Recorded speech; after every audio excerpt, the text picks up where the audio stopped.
So again, applying our understanding of chromosomal inheritance, now we can really talk about linked genes, right? So there are lots and lots of genes on each chromosome, and some of those genes are located very near each other and tend to be inherited together. So we call these linked genes. Now, Morgan, again, in his work on fruit flies, worked out a lot of this stuff. And what he was looking at in this particular case was fruit flies with a gray body, which is dominant, the wild type, and regular wings. So B plus is a gray body, and VG plus is regular wings, while a black-bodied fly with vestigial wings or tiny wings was B and VG respectively, right? So what we found when he started to cross these flies, what he found was that in many cases these you didn't see a separation of the wing shape from the body color.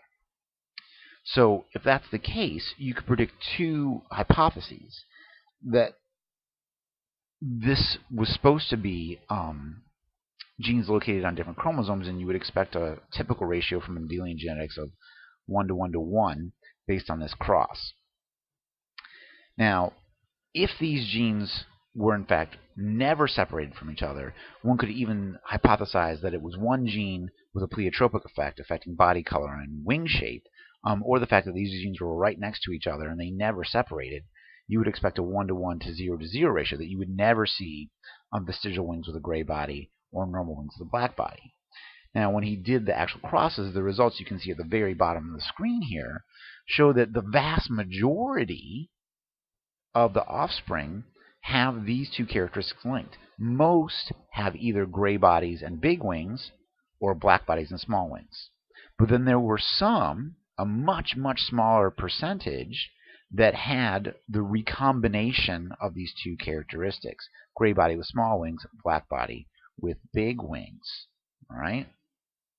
So this combinations of traits, when you see them kind of moving genetically together, we call them linked. And when they stay in the same combination as you see in the parents, you call it a parental type. But when it varies, you call it a recombinant, okay, or a recombinant type. So in general, we talk about recombination being at 50%, right? That's what we talked about in the law of independent assortment. But in this case, we don't see that percentage, right? And we have our two recombinants here with the gray and small wings and the black and big wings, right? So those would be the two versions that we call recombinants, because they don't follow the same appearance as the parental types, all right? Now, again, when we looked at the pea seeds and we talked about independent assortment, we had a very predictable phenotypic ratio based on the genotypes that come out from independent assortment at 50-50, at 50% of the gametes that you form having one version or the other. All right? Now, in this case, the yellow wrinkled and the green round would be recombinant offspring. They don't adhere to the paternal types. But again, these are adhering to the rules that we would expect if these genes are on different chromosomes. Okay?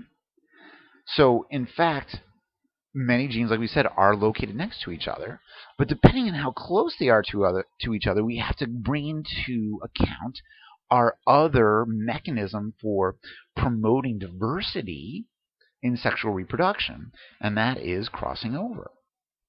So what we talked about then is that genes can be linked, or what Morgan talked about was genes can be linked, but sometimes they're not. And why is that?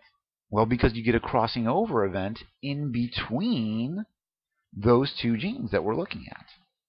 All right? Now, the cool thing about this is the closer that those genes physically are to each other on the chromosome, the more likely we are to get a crossing over event. The more likely we are to get a recombinant offspring. Okay? Did I say that right? So the closer they are together, the more unlikely they are to get a break between them.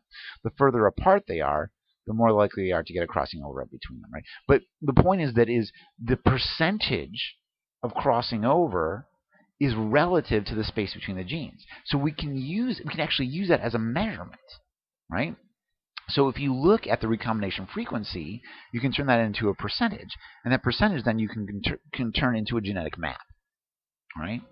So the further apart two genes are, the greater percentage of recombinants you see, up to 50%, as you would predict from standard Mendelian genetics, and hence the further they are apart on the chromosome, and you can measure that.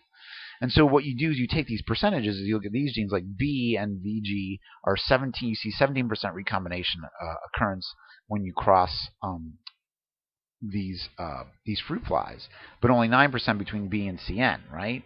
And so obviously 9 and 9.5 don't add up to 17, so it's not an exact map, but relative to each other, B is closer to CN than it is to VG, and VG is closer to CN than it is to B. And so what we convert this to is what are called centimorgans. So one of Morgan's students actually named it in honor of him. And so every 1% recombination frequency we call a centimorgan. And you can build maps based on that to know the relative position of genes on the chromosome based on how your breeding experiments go.